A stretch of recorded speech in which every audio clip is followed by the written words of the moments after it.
Og þá komið að síðasta á dagskrá það skýrsla bæjarstjóra til málstekur Ásthildur Sturludóttir.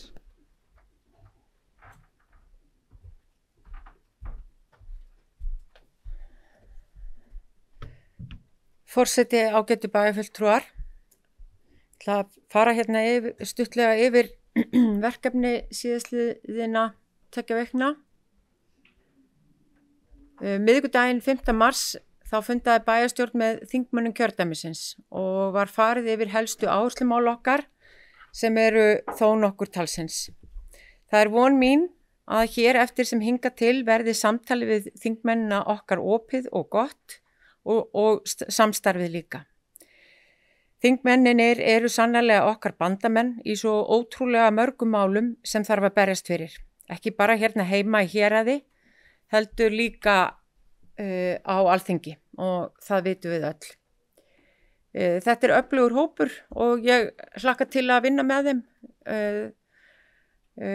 Það hægt að upplýsa það að við erum að klára, erum svona komin doldið á veg með samtalum menningarsamning, þannig að það bara mjög jákvætt.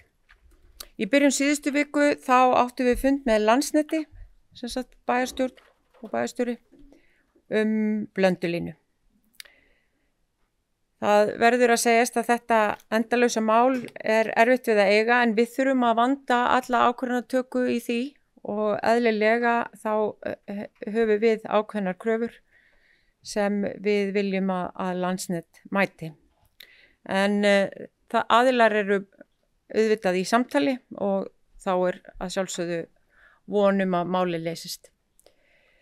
Þriðjudaginn 11. mars í yndislegu veðri þá fór ég ásamt nokkrum starfsmönnum til Grímseyjar þar sem við áttum mjög góðan fund með íbúum og fórum yfir ýmis mál sem var búið að safna í sarpinn og ferðin var sömuleiðis nýtt til þess að fara og sinna svona léttu og einföldu viðhaldi sem þurfti að nýta, eða sem þurfti að sinna.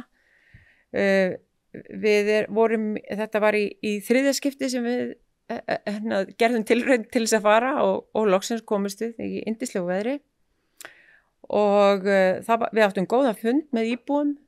Núna eru 14 manns í eyjunni og það nú meira heldur en oft áður en það voru hressilegar umræður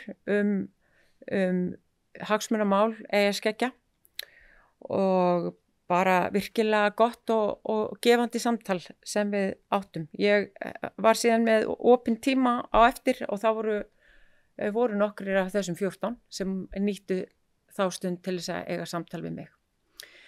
Það gaman að líka segja frá því að það útlit fyrir það að hægt verði að vígja nýja Miðgarðakirkju 21. júní ef allar áætlanir ganga eftir og á sumarsólstöðum, þannig að það held ég að það væri gaman að fjölmenna út í eyju og vera viðstödd þegar þetta fallega guðshús verður tekið formlega í notkun og vígt.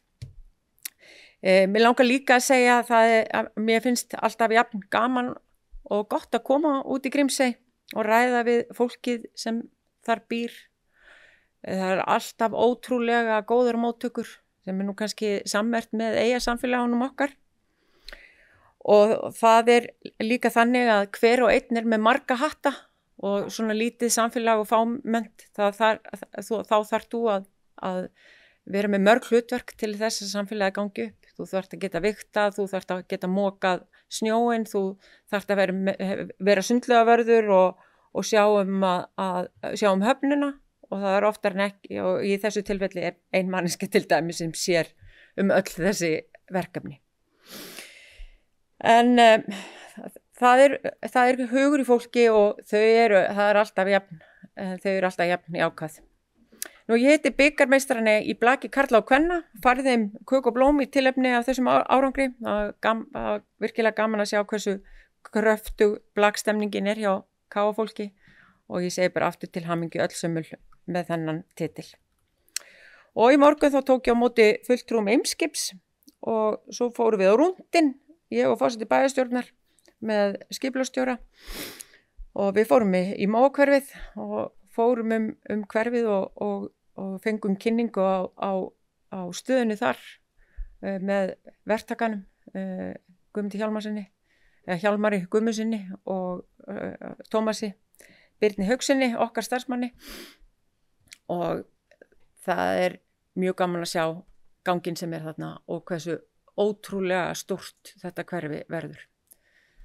Þannig að það ýmislegt í gangi og get ekki annað sagt en að það sé margt í deglunni. En ég læt þetta vera lokaorðin. Takk. Það hefur bæjarstjóri lokið málsinu og dagskrá tæmd. Eftirtalda fundagerðir lagðar fram til kynningar. Afgreiðslufundur byggingar og fulltrúa frá 7. mars, bæjarráð 7. og 13. mars, skipulagsráð 12. mars, umhverfis- og mannvirkjaráð 4. mars, velferðarráð 24. febrúar. Hægt að nálgast þessa fundagerðir á heimasíðu bæjarins og ég segi þá fundi slitið 20 mínútur yfir 5. Takk fyrir góðan fund.